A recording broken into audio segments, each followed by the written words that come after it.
اعوذ باللہ من الشیطان الرجیم بسم اللہ الرحمن الرحیم ومن آیاتہ ان خلق لکم من انفسکم ازواجا لتسکنوا الیہا وجعل بینکم مودۃ ورحمہ ان فی ذلک لآیات لقوم یتفکرون صدق اللہ العظیم۔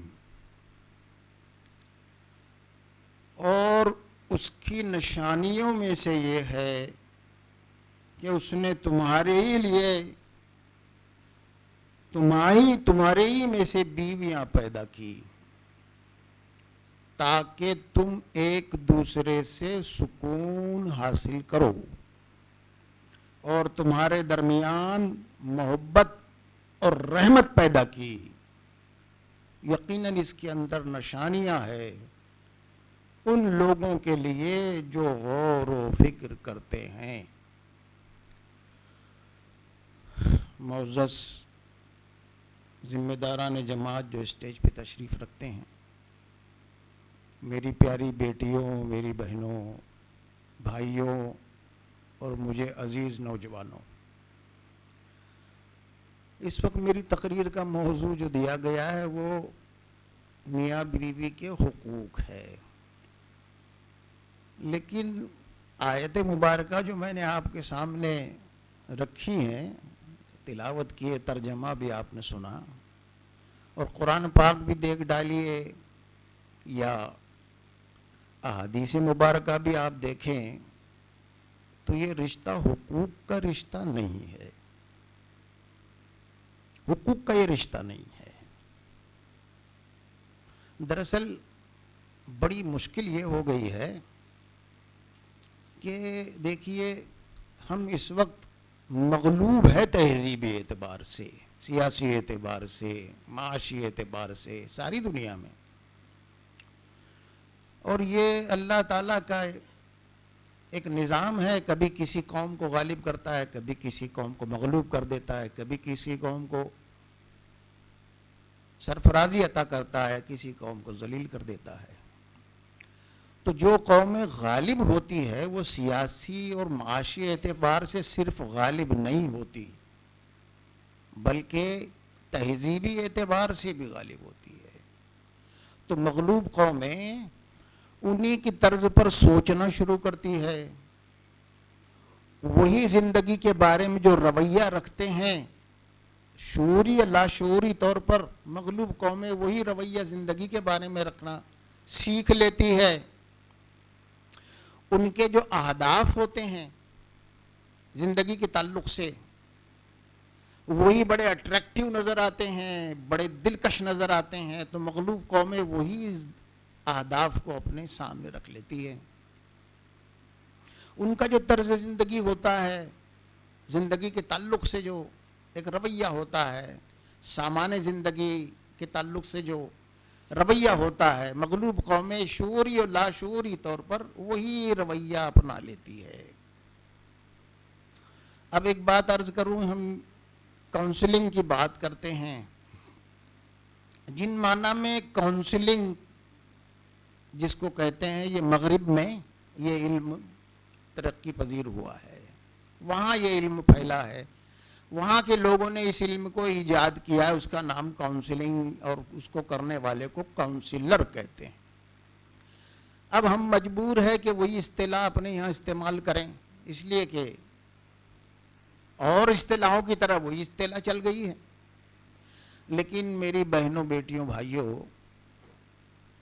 اسلامی طرز کی جو کاؤنسلنگ ہوگی، جو میں 18 سال سے جس کو پریکٹس میں لائے ہوا ہوں، وہ دراصل کاؤنسلنگ نہیں ہے، بلکہ اس کو تزکیہ کہتے ہیں۔ اور اس طریقے سے جو کاؤنسلنگ کرنے والا ہوتا ہے، کاؤنسلر ہوتا ہے، وہ دراصل مزکی ہوتا ہے۔ اب یہ چونکہ کاؤنسلنگ ایک معروف اصطلاح ہے، اس لیے ہم مجبور ہیں اس کو اصطلاح کو استعمال کریں۔ اور ہمارے رسول جناب محمد رسول اللہ صلی اللہ علیہ وسلم اگر اس عنوان سے غور کریں کہ آپ نے کاؤنسلنگ کیسی کی ہے؟ تو 4 جگہ آیت آئی ہے، 4 بنیادوں پر آپ نے شخصیتوں کی کاؤنسلنگ کی ہے. کاؤنسلنگ کی اصطلاح اگر استعمال کرتے ہیں تو وہ یتلو علیہم آیاتہ وہ یزکیہم وہ یعلمہم الکتاب والحکمہ.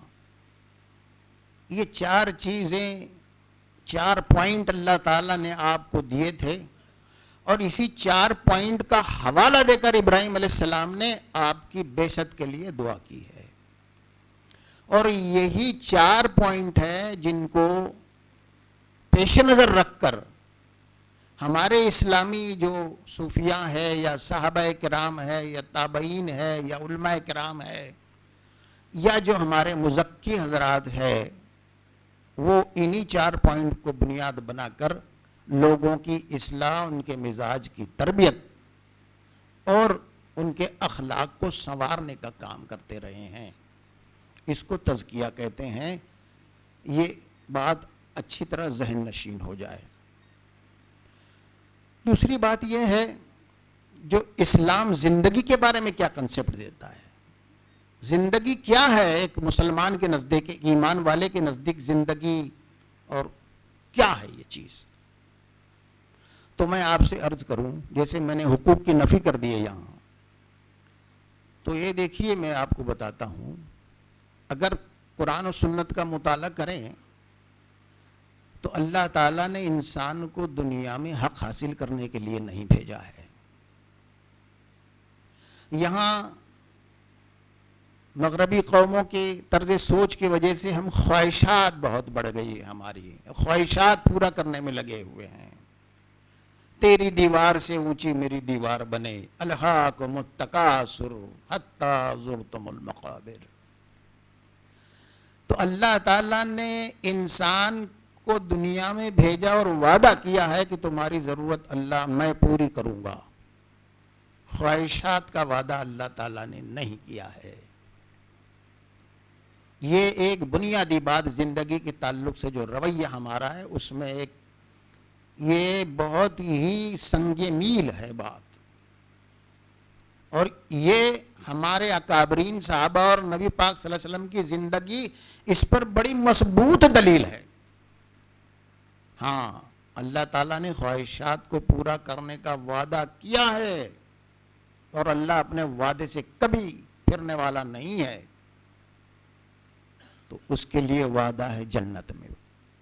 جنت میں ہماری ساری خواہشات اللہ پوری کرے گا. دنیا میں خواہشات کا وعدہ نہیں کیا اللہ تعالیٰ نے. اللہ تعالیٰ نے دنیا میں ضرورت پوری کرنے کا وعدہ کیا.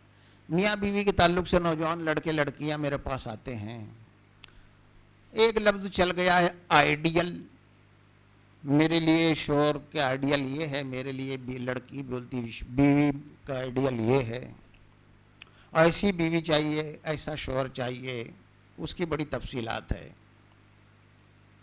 تو آپ کو میں بتا دوں کہ اللہ تعالیٰ نے دنیا میں کسی شوہر کو آئیڈیل بیوی نہیں دی اور کسی بیوی کو آئیڈیل شوہر نہیں دیا ہے. اور میں آپ کو بتاؤں، سورہ تحریم، سورہ احزاب کا بھی مطالعہ کر لیں آپ، تو آپ کو یہ بات اچھی طرح واضح ہو کر آ جائے. میرے پاس میرا اپنا کچھ نہیں ہے، کوئی میری اوریجنل فکر نہیں ہے، کوئی میں نے ریسرچ کر کے اپنی اوریجنل تھنکنگ پیدا کی ہو، ایسا نہیں ہے. بس صرف اتنی بات ہے کہ اس تعلق سے، اس اینگل سے میں نے قرآن کا مطالعہ کیا ہے، احادیث کا مطالعہ کرتا ہوں، اور نبی پاک صلی اللہ علیہ وسلم نے جو معاشرہ تشکیل دیا تھا اس کو دیکھتا ہوں. وہ ہمارے لیے رول ماڈل ہے. اس معاشرے میں جو خواتین تھی وہ کیا کرتی تھی، زندگی کے تعلق سے ان کا رویہ کیا تھا. اس معاشرے میں جو اللہ کے رسول نے جن کی کاؤنسلنگ کر کے افراد تیار کیے تھے، مرد کیا کرتے تھے، ان کا رویہ کیا ہوتا تھا زندگی کے تعلق سے، ایک دوسرے کے تعلق سے. اور نبی پاک صلی اللہ علیہ وسلم کا گھر، امہات المومنین اور نبی پاک صلی اللہ علیہ وسلم کا رویہ کیا تھا. یہ ہمارے لیے آخرت کی کامیابی صرف نہیں ہے، دنیا کی کامیابی بھی اللہ کی قسم میں بولتا ہوں اس کے بغیر ممکن نہیں ہے. سکون ممکن نہیں ہے. میرے پاس 300 کروڑ کے بزنس مین ایسے ہیں کارٹر روڈ اور یہ پالی ہل کے کہ ان کے گھر جائیے تو ان کے بیڈ روم دیکھ کے انسان کو نیند آنے لگتی ہے، لیکن وہ 3 گولیاں کھاتے ہیں تو بھی نیند ان کو نہیں آتی۔ سامان دنیا کی کثرت جو ہے سکون کا نام نہیں ہے، قناعت سکون کا پیدا کرتی ہے۔ سامان کی ہوس جو ہے انسان کو بے چین کیے رکھتی ہے، احساس محرومی کا شکار رہتا ہے انسان، ڈپریشن کا شکار ہو جاتا ہے، اس کے پاس یہ ہے میرے پاس نہیں ہے۔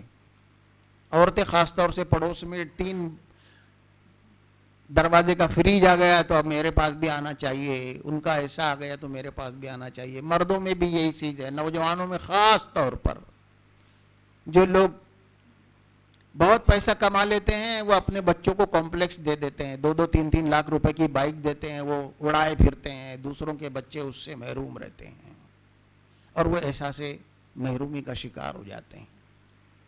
تو آئیڈیل بھی اللہ تعالیٰ نے دنیا میں نہیں رکھا ہے، آئیڈیل کا وعدہ اللہ نے کیا ہے، وہ آخرت کے لیے ہے۔ دراصل اسلام جو کنسپٹ دیتا ہے دنیا کی زندگی کے بارے میں وہ کیا ہے؟ انسان کی زندگی بڑی لامتناہی اور طویل ہے، اس کا کوئی اینڈ نہیں ہے، لیکن یہ دنیاوی زندگی اس کا بہت چھوٹا سا حصہ ہے، بہت چھوٹا سا حصہ ہے۔ اسی چھوٹے سے حصے کی بنیاد پر دائمی زندگی کی آرام، راحت، خوشیاں، ذہنی و جسم اور قلبی سکون، راحت ہی راحت، کوئی اندیشہ نہیں، اسی چھوٹی سی زندگی کے رویے پر منحصر ہے۔ یہاں جس طرح کی ہم رویہ رکھیں گے، جیسی ذہنی رویہ ہمارا ہوگا، جیسا قلبی رویہ یہاں ہوگا، اسی کے مطابق جیسی ہماری ذہنی دنیا ہوگی، قلبی دنیا ہوگی، اسی اعتبار سے آخرت میں زندگی ملے گی جو ہمیشہ ہوگی۔ یہ تو بہت شارٹ پیریڈ ہے، بہت قلیل حصہ ہے دنیا کا، کئی فیزز میں ہم جا رہے ہیں۔ یہاں جو اللہ تعالیٰ کو مطلوب ہے انسان کو جو یہاں بھیجا ہے، لقد خلقنا الانسان فی احسن تقویم، جنت میں جو شہر بسائے جائیں گے، جنت میں جو سوسائٹیاں بنیں گی، جنت میں جو خاندان بسیں گے، اس کے سلیکٹ کرنے کے لیے یہاں ہمیں بھیجا گیا ہے۔ وہاں کے سٹیزنز کو سلیکٹ کرنے کے لیے دنیا میں انسان کو آنا پڑا ہے، سلیکشن کے لیے یہاں ہم بیٹھے ہیں، آج دنیا میں زندگی گزار رہے ہیں اور اللہ تعالیٰ کی نظروں کے سامنے ہے، وہ سلیکٹ کرے گا، وہ تو دلوں کا حال بھی جانتا ہے، نیتوں کا حال بھی جانتا ہے۔ ایک اور سب سے بڑی وجہ کیا ہے کہ ایک تو کچھ مغربی تہذیب اور اس کا غلبہ، انہی علوم کو ہم من اختیار کیے جا رہے ہیں، بجائے اس کے کہ غور و فکر کریں اس میں کیا تباہی کا سامان ہے، کتنا لیں کتنا چھوڑ دیں۔ اس وقت اگر آپ دیکھیں تو مغرب میں، امریکہ میں شاذ کوئی گھر ایسا ملے گا جس میں سکون ہو۔ گھر سکون کا نام ہے، لیکن یورپ امریکہ میں ایسا ہے کہ شوہر اپنا کھانا باہر سے لاتا ہے، بیوی اپنا کھانا باہر سے لاتی ہے، وہاں وہ لوگ کھاتے ہیں۔ گھر کی طرف لپکتا ہوا شوہر نہیں جاتا کہ وہاں جائے، سکون اس کے لیے وہ نہیں ہے۔ بڑی بڑی ماہرین نفسیات، بڑے بڑے دانشور اس سبجیکٹ پر جتنا وقت صرف کر رہے ہیں مغرب کو، خاندانی نظام کو بچانے کے لیے، اتنا ہی وہ فیل ہوتے چلے جا رہے ہیں۔ اس کی ایک بنیادی وجہ ہے، مغرب کا سارا علوم اور ساری ترقی الہاد پر مبنی ہے، بنیاد ان کی الہاد ہے۔ جب خدا ہی مائنس ہو گیا تو انسان نے اپنے آپ کو خدا سے ناتا توڑ لیا۔ انسان کو یہ نہیں معلوم اس کے لیے حق میں کیا خیر ہے اور کیا شر ہے۔ آدم کو تو بتا دیا گیا تھا، پھر بھی شر کے پاس چلا گیا۔ خدا کے ساتھ، خدا کی مائیت میں ہی وہ صحیح معنی میں زندگی میں صراط مستقیم پر قائم رہ سکتا ہے. اور اس کو مائنس کر کے جتنے علوم ہوں گے سب ہلاکت میں ڈالنے والے ہوں گے، سب ہلاکت میں ڈالنے والے، بھٹکنے والے ہوں گے، فکری گمراہی والے ہوں گے، خدا سے دور کر دینے والے ہوں گے، سکون غارت کر دینے والے ہوں گے. تو یہ ہمارے یہاں اس اعتبار سے جو بحران ہے وہ یہ ہے کہ ہم دماغ کی زندگی گزار رہے ہیں، سوچ کی زندگی گزار رہے ہیں، فکر کی زندگی گزار رہے ہیں. خود ہمارے علوم میں بھی، خود اسلامی علوم میں یہ بات آ گئی ہے. چونکہ ایک زمانہ تھا کہ آئیڈیالوجیکل موومنٹ کا زمانہ تھا، لوگ نظریات کو قبول کر رہے تھے، اپنی زندگی میں رہنما بنا رہے تھے. تو ہمارے دانشوروں نے نظریاتی قالب میں اسلام کی تعلیم پیش کی اور نظریات کی بنیاد پر اس پر تنقید کی. نظریے کا آئیڈیل یعنی یہ تحریک کا جو ایک کنسپٹ ہوا وہ نظریاتی ہو گیا، آئیڈیالوجیکل ہو گیا. فکر، آئیڈیا، یہ ساری چیز تعلق رکھتی ہے ذہن سے. جبکہ میں آپ کو یہ عرض کرنا چاہتا ہوں اور بہت ہی بنیادی بات بتاتا ہوں، اور اس معاشرے کو دیکھ لیجئے، نبی پاک صلی اللہ علیہ وسلم کی زندگی کو دیکھ لیجئے، اس پورے معاشرے پر نظر ڈالیے تو آپ کو معلوم ہوگا کہ وہاں آپس کے تعلق کی بنیاد نظریہ نہیں ہے، جذبات ہے. خدا، رسول، دین، میاں بیوی، ماں باپ اور افراد خاندان یا اور افراد جو ہے ان سے ہمارا تعلق اسلام کس بنیاد پر قائم کرتا ہے؟ قرآن ہے، نبی پاک صلی اللہ علیہ وسلم کی زندگی ہے. آپ کی عملی جو ماڈل ہے وہ جذبات کی بنیاد پر قائم کرتا ہے. احساسات کے رشتے ہیں یہ. خدا کا رشتہ احساس اور جذبات کا رشتہ ہے، روحانی رشتہ ہے. میاں بیوی کا رشتہ احساس و جذبات کا رشتہ ہے، روحانی رشتہ ہے. بچوں سے، پڑوسیوں سے اور مخلوقات سے رشتہ جذبات ہی کا ہوگا. میں ایک حدیث بتاتا ہوں آپ کو. اللہ کے رسول صلی اللہ علیہ وسلم نے صحابہ سے فرمایا کہ کوئی بھوکا آپ کے سامنے سوال کر دے اور آپ لوگ بھی کئی وقت کے فاقوں سے ہو تو کیا کرو گے؟ صحابہ نے عرض کیا، اللہ کے رسول ہم معذرت کر لیں گے بھائی، ہم ہی 2-3 وقت کے فاقوں سے ہیں، ہمارے پاس تو ہے نہیں، اللہ تمہاری مدد کرے. تو نبی پاک صلی اللہ علیہ وسلم نے فرمایا یہ کافی نہیں ہے، یہ کافی نہیں ہے.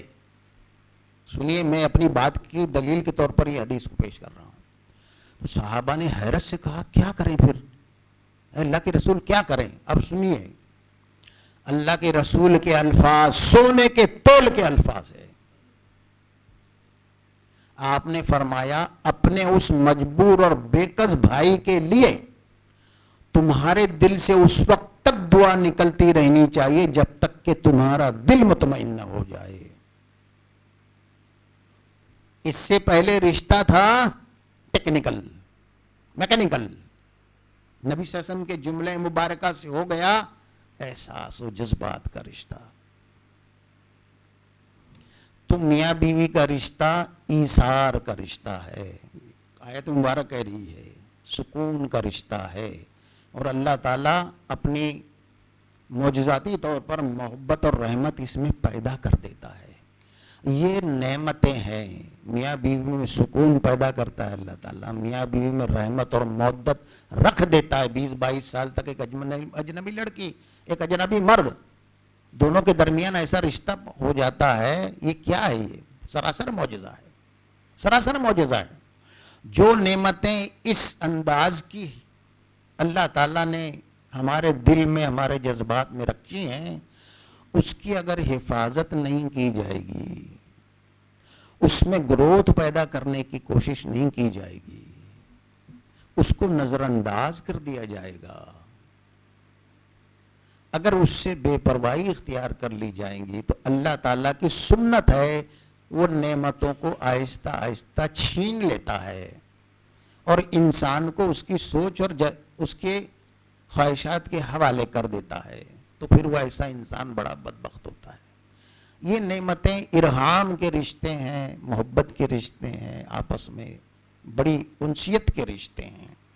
اگر اور ایک بات اور بتا دوں جو بڑی مشکل ہے کہ فقہ کی بنیاد پر یہ حقوق کے معاملات طے ہوئے ہیں اور حقوق طلبی کا ایک مزاج سا پیدا ہو رہا ہے. خاص طور سے عالمہ کا کوئی کاؤنسلنگ میرے پاس آتی ہے تو پورا دین نئے سرے سے سمجھانا پڑتا ہے.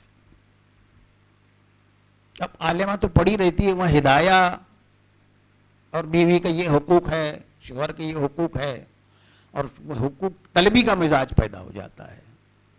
میرے پاس ایک رشتہ آیا تھا, ہمارے قریب کا ہی رشتہ تھا, 2 بچے, میاں بیوی. بیوی نے مطالبہ کر دیا کہ آپ کے ماں باپ کی خدمت کرنا میری ذمہ داری نہیں ہے, مجھے الگ رہنا چاہیے. وہ بیچارے پریشان ہو کے اس کو الگ لے کر چلے گئے. اب وہ 2 گھنٹے کے سفر کر کے اپنی دکان پر پہنچتے تھے. عالمہ بھائی ہماری خاتون نے مطالبہ کر دیا کہ صبح میں آپ کے کپڑے کو استری نہیں کر سکتی, آپ کا اتنی صبح توشہ نہیں بنا سکتی, میری یہ ذمہ داری بھی نہیں ہے. دیکھیے فقہ کی بنیاد پر اگر دیکھا جائے تو عورت کی ذمہ داری فقہ میں لکھا ہوا ہے, شوہر کا کھانا پکانا نہیں ہے, شوہر کے کپڑے دھونا نہیں ہے. بیوی اگر بچے کو دودھ پلانے سے انکار کر دے, فقہ میں لکھا ہوا ہے, تو شوہر کو دوسری کسی خاتون کا انتظام کرنا ہوگا. اگر بیوی بچے کو دودھ پلانے کا معاوضہ طلب کرے تو شوہر کو معاوضہ دینا ہوگا. لیکن معاشرۃ النبی میں یہ چیز کہیں نہیں ملتی جو فقہ میں ہے. اس کی وجہ یہ ہے کہ بغداد کے عروج کے زمانے میں وہاں کا لیونگ سٹینڈرڈ اتنا ہائی تھا جو آج کے واشنگٹن اور نیو یارک کے آدمی کا نہیں ہے. ایک ایک شخص ایک ایک ولا رکھتا تھا, 20 غلام, 20 لونڈیاں ہوتی تھی, 4 بیویاں ہوتی تھی. ولا کتنی بڑا ہوتا ہے. اس زمانے میں اگر بیویوں کے آپس کے معاملات میں مقدمہ کی طرف آ جاتے تھے تو پھر وہ امام ابو یوسف یا اس وقت کے قاضی کا یہ فیصلہ ہوتا تھا. ایک وقتی چیز ہوتی تھی, معاشرے کی بنیاد پر ایک چیز ہوتی تھی, اس میں عدل کے مطابق یہی تھا کہ آپ کے پاس یہ ہے تو اس لیے دوسری بیوی کو اگر کوئی مکان دوسرا حاصل ہے تو آپ کس کو دینا چاہیے. تو یہ ساری چیزیں اس دور کی تھی جو اس کو سمجھا نہیں گیا. فقہ تو نام ہی اس چیز کا ہے کہ حالات کی تبدیل ہوتے ہوئے حالات پر نہ تبدیل ہونے والے اصولوں کا انطباق کیا جائے, وہ تبدیل ہوتے رہتے تھے. اور اگر میں آپ کو بتاؤں, حنفی مسلک جس کو ہم کہتے ہیں اس میں امام ابو حنیفہ کا حصہ 15% ہے. 20 سے 25 سال کے عرصے میں امام ابو یوسف رحمہ اللہ نے اور امام محمد رحمہ اللہ نے اس کا 85% تبدیل کر دیا. کیوں؟ حالات تبدیل ہو گئے. یہ دائمی شریعت جو ہوگی اس میں وسعت ہوگی, جو شریعت انلمیٹیڈ ہوگی, قیامت چلے گی, اس میں فلیکسیبلٹی ہوگی. اور عارضی شریعت جو ہے فکس ہوگی. تو ہماری یہ شریعت جو ہے اس میں فلیکسیبلٹی یا خود اللہ کے رسول نے قائم کی ہے. حالات کے اعتبار سے تبدیل ہو جاتے ہیں معاملات و مسائل, فیصلے تبدیل ہو جاتے ہیں. عدل بنیاد ہے اس کی, عدل. تو وہ مجھ کو بتانے لگی کہ میں دیکھیے یہ ہدایہ میں لکھا یہ ہے یہ ہے. میں نے کہا سنو یہ تم کہاں سے, پھر اس کو سارا دین سمجھاتا رہا. وہ کہنے لگی کہ آپ زیادہ جانتے ہیں کہ امام ابو حنیفہ زیادہ جانتے تھے. اب دیکھیے آگے کیا ہوتا ہے. پھر میں نے ان کے شوہر کو بلایا اور کہا کہ دیکھو میں کچھ باتیں کروں گا تمہاری بیوی کے سامنے, تم ہاں کہنا. 4-5 سیٹنگ ہو چکی تھی. تو میں نے اس سے کہا کہ دیکھو بہن, اب تمہاری بات تو ٹھیک ہے, فقہ کی تمہاری بنیاد ہے, شریعت کتابیں بھی وہی لکھی ہوئی ہے علماء نے, تو اب ایسا مسئلہ ہے کہ یہ کیا کریں. تو ایک خاتون پارٹ ٹائم ٹیچر ہے، بیوہ ہے، وہ ان سے دوسرا نکاح کرنے کو تیار ہے اور ان کی یہ ساری ذمہ داریاں پوری کریں گی، ان کے ماں باپ کے ساتھ رہ کے خدمت بھی کریں گی، ان کے کپڑے بھی دھوئیں گی اور ان کا توشہ بھی بنائیں گی، سب کریں گی. اور دوسری شادی کرنے کے لیے حنفی فقہ کے روح سے آپ کی اجازت کی ان کو ضرورت نہیں ہے. تو کہنے لگے میں پھر سوچوں گی. پھر بعد میں آئی تو کہنے لگی کہ میں کروں گی یہ سب کام. دیکھیے یہ رشتہ اتنا خوبصورت رشتہ ہے میاں بیوی کا، اتنا پیارا رشتہ ہے. سب سے پہلا رشتہ باوا آدم اور ماں حوا کا ہوا ہے. آدم کا جی ہی نہیں لگتا تھا جنت میں، جنت پھیکی تھی. حوا کو اللہ نے پیدا کیا تو اس کو سکون، راحت اور جنت میں دلکشی پیدا ہو گئی. تو عورت ایک ایسی چیز ہے، اور عورتیں بڑی جلدی اس طرح کا شکار ہو جاتی ہیں. میں نے تو اپنا یہ نقطہ نظر جو ہے دارالمصنفین میں جا کر پیش کیا. وہاں میں 3 دن تھا اعظم گڑھ میں، وہاں کے ریسرچر سے، علماء کرام سے میری بات، سب نے مجھ سے اتفاق کیا کہ آپ کی بات صحیح ہے. پھر میں جامعۃ الفلاح گیا، وہاں کچھ دن تک میں طالب علم میں رہ چکا ہوں. وہاں 11 علماء کرام کے سامنے یہ کنسیپٹ میں نے پیش کیا انہیں علمی انداز سے. اور میں نے کہا کہ میں اس لیے آیا ہوں کہ آپ میری اصلاح کریں. اس میں تو ایک مصنف بھی بیٹھے ہوئے تھے جنہوں نے حقوق پر ایک کتاب لکھی تھی. انہوں نے کہا کہ نہیں بھائی، آپ نے بہت صحیح باتیں کری ہیں. کل ہم 3 گھنٹہ اسکول کی چھٹی رکھیں گے، بڑی کلاسز کے طلبہ بھی آئیں گے اور ہم سارے اساتذہ بھی آئیں گے.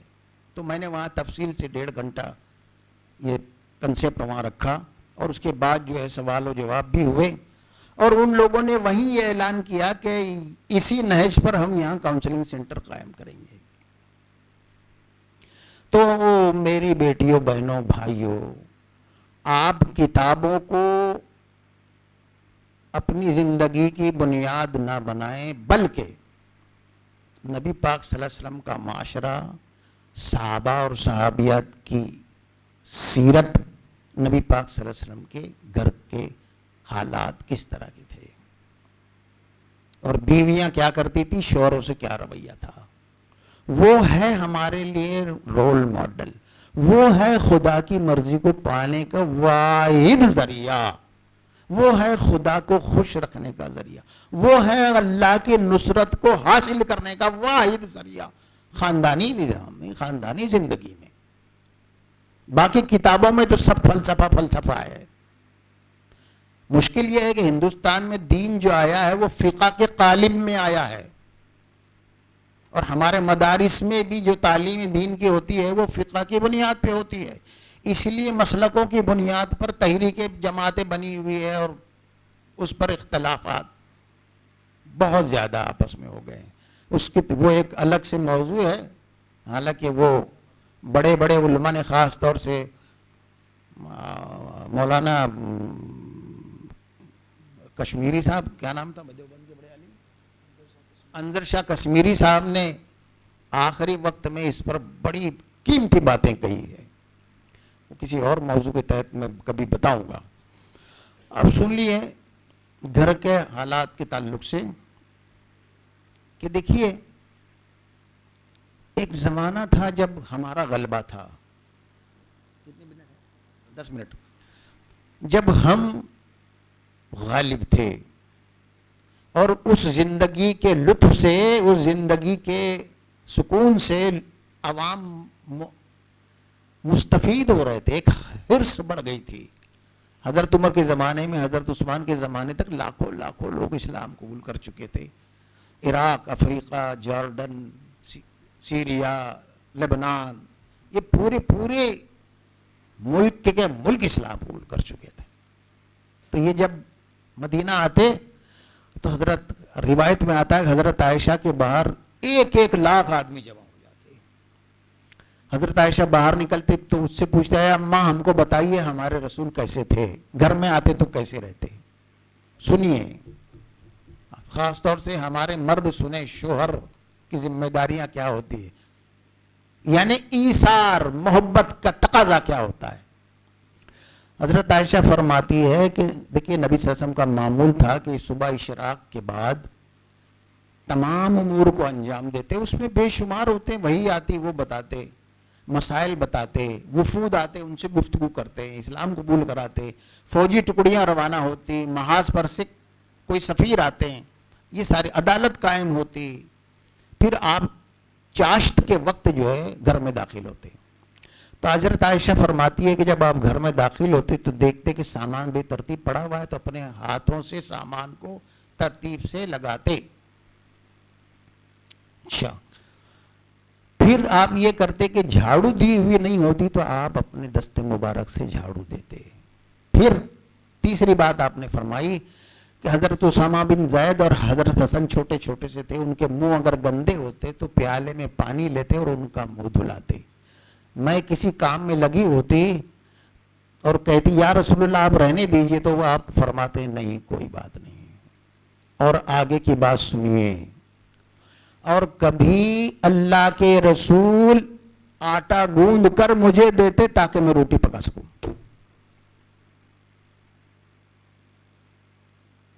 یہ ہے وہ شوہر جو اللہ کا حبیب تھا، یہ ہے وہ شخصیت جو دونوں جہان کے مالک ہے، یہ ہے وہ شخص جو خیر البشر تھے، افضل الانبیاء تھے، اور ان سے بہتر ماڈل ہمیں دوسری دنیا میں دیکھنے کی ضرورت ہی نہیں ہے.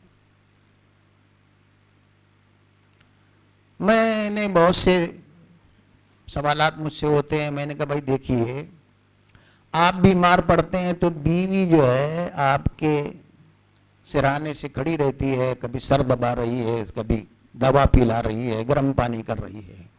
بیوی اگر بیمار پڑتی ہے تو آپ ایسا کرتے ہیں کیا؟ بیوی سے محبت کا تقاضا کیا ہے؟ محبت اصل رشتہ ہے، بنیاد محبت اور ایثار ہے، کوئی ٹیکنیکل میکینیکل رشتہ نہیں ہے. یہ کوئی ملٹی ملین کمپنی نہیں ہے کہ ایک مینیجر ہو اور دوسرا جو ہے کلرک ہو. قرآن تو کہتا ہے ایک دوسرے کے لباس ہو، اس کو تکلیف ہو مجھے تکلیف ہو. میں نے کہا آپ نہیں کرتے، تو آپ کو چاہیے کہ جب بیوی بیمار ہو تو اس کی پیشانی پر ہاتھ رکھیں اور خود چائے بنا کے اس کو اپنے ہاتھوں سے پلائیں. تو دوسری مرتبہ وہ صاحب کہنے لگے کہ میں نے ایسا کرنا چاہا، میری بیوی سر پکڑے ہوئے کچن میں آ گئی، نہیں تم نے نہیں کرنا، ایسا ہے ویسا ہے. تو میں نے کہا کہ اچھا آپ ایسا کرنا کہ کڑی لگا لینا اندر سے کچن کی، پھر چائے بنانا اور اپنے ہاتھ سے پلانا. انہوں نے تو ایسا نہیں کیا، ایک دوسرے صاحب نے ایسا کیا تو بیوی کو بہت زبردستی اٹھایا، اپنے ہاتھوں سے چائے پلائی. تو میں نے کہا کیا ہوا؟ تو اس نے بولے دوسرے دن 20 خواتین کو فون کر دی میرے شوہر نے آج ایسا میرے خدمت کی بھائی. اور وہ 20 میں سے کچھ لوگ وہاں بیٹھے ہوئے تھے، کہنے لگے کہ ہمارے لیے مصیبت ہو گئی. لیکن یہ ہمارے رسول کا عمل ہے نا میرے بھائی. آپ کو بتاؤں سید سلیمان ندوی نے رحمہ اللہ نے سیرت النبی میں کئی صفحات اس پر لکھے ہیں کہ اللہ کے رسول کے چھوٹی سی چھوٹی حرکت کی نقل کرنا عبادت کا ثواب ہے. حتیٰ کہ بیوی کے ساتھ چادر میں جس انداز کی زندگی آپ نے گزاری ہے، امہات المومنین نے اپنی ساری شرم کو بالائے طاق رکھ کر امت تک وہ عمل پہنچایا ہے تاکہ امت کے ہر فرد اس کی پیروی کر کے عبادت کا ثواب حاصل کر لے. ہمارے پاس تو بھائی آب حیات ہے، ہم دوسروں کی جرم بھٹک رہے ہیں، دوسری طرف بھٹک رہے ہیں. ہمارے پاس کمی کیا ہے؟ نئی نئی اصطلاحیں ہیں، نئی ٹرمینالوجیز ہیں، اسی میں بھٹکے جا رہے ہیں. میں آپ کو بتاؤں، آج بھی اس گئے گزرے زمانے میں، اور میری کاؤنسلنگ کی کامیابی کا راز بھی آپ کو بتاتا ہوں. میرے یہاں پالی سے اور الٹرا ماڈرن فلم لائن کے لوگ بھی کاؤنسلنگ کے لیے آتے ہیں. کبھی مسجد کا منہ نہیں دیکھا ایسے لوگ بھی آتے ہیں، دہریے بھی آتے ہیں، ڈرگ کا کاروبار کرنے والے بھی آتے ہیں، کبھی گنڈے بھی آ جاتے ہیں.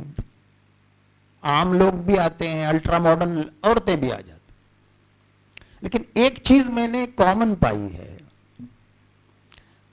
کسی دین کے کسی عمل سے انہیں کوئی غرض ہو یا دلچسپی ہو یا نہ ہو, لیکن رسول کی محبت گئے گزرے زمانے میں ہر گئے گزرے آدمی کے دل میں ہے. یہ بہت بڑی نعمت ہے, یہ بہت بڑی دولت ہے جو ہمیں حاصل ہے. اس سے ہمیں اتنا فائدہ نہیں اٹھایا ہم نے جتنا اٹھانا چاہیے. میں آپ کو ایک مثال دیتا ہوں. ایک خاتون آئی, ممبئی کی مثال ہے, سلیو لیس بلاؤز پہن کے آ گئی اور ساڑی بھی اسی انداز کی. تو میرا تو طریقہ یہ ہے, اور میں نے اس میں لکھا بھی اپنے 2 ورقہ میں, کہ جب بھی کوئی خاتون کاؤنسلنگ کے لیے آئے, عمر کے اعتبار سے اس سے سب سے پہلے اپنا رشتہ متعین کر لینا چاہیے کاؤنسلر کو.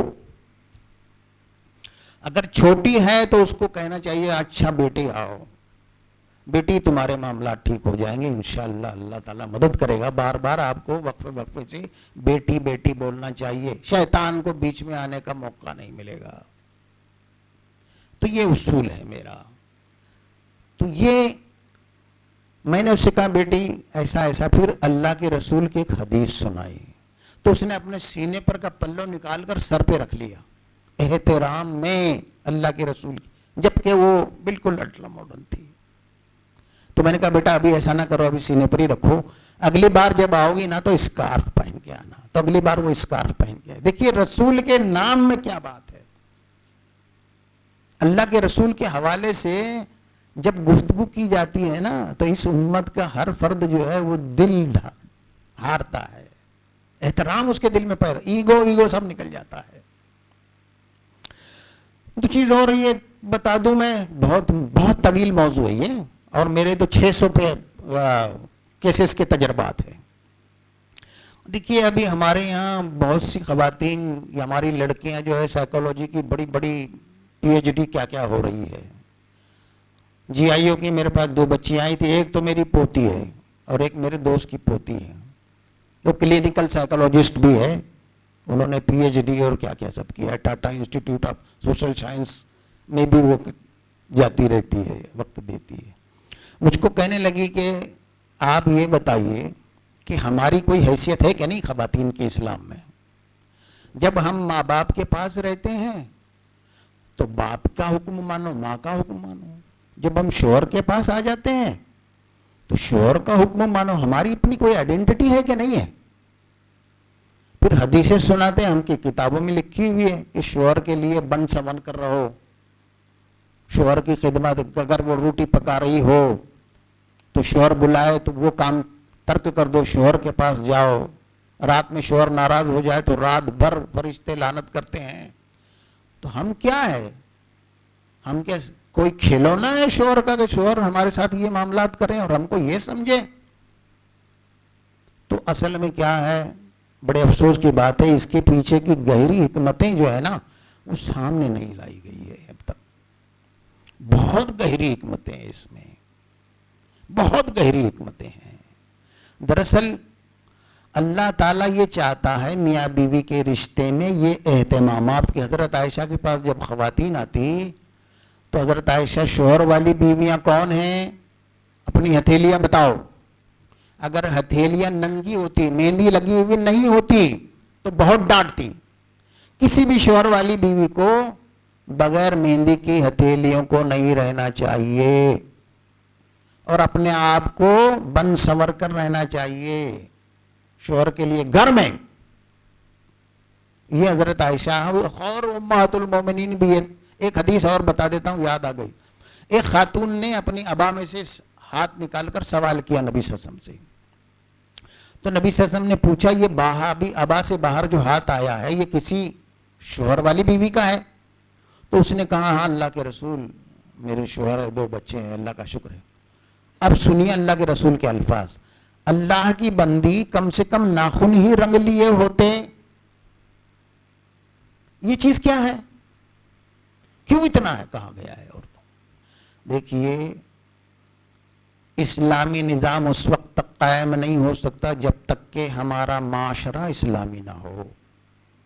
اسلامی نظام کو قائم کرنے کے لیے ایسے افراد کی ضرورت ہے جن کی دوسری نگاہ نہ پڑتی ہو.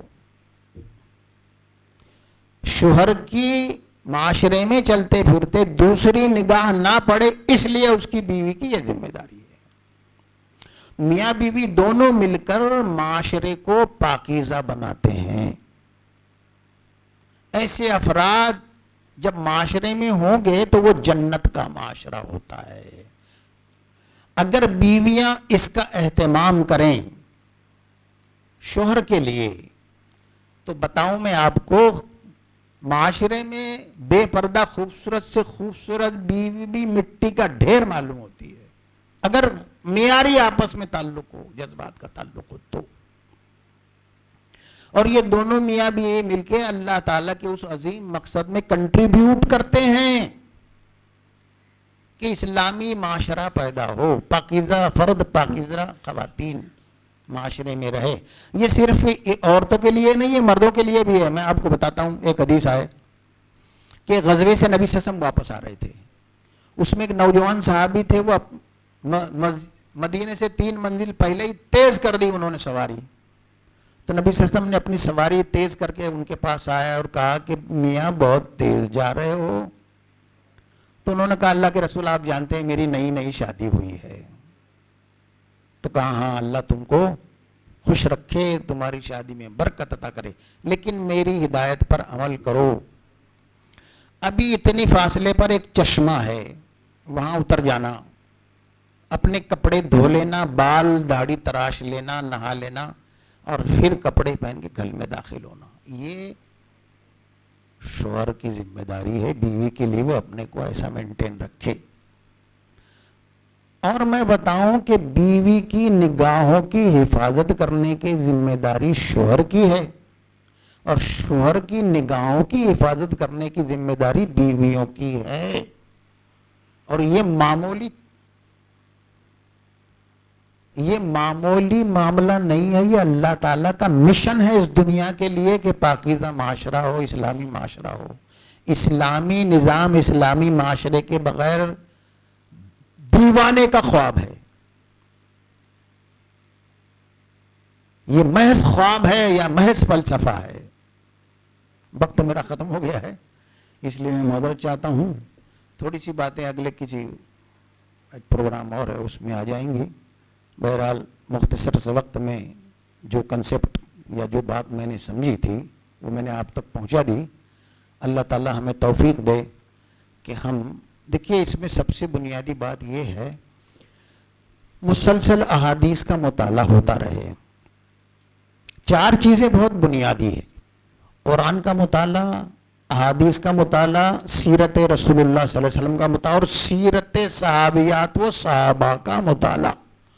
اگر ہم زندگی میں روزانہ آدھا گھنٹہ اس کے لیے نکالیں تو آپ کو کہیں بھٹکنے کی ضرورت نہیں ہے.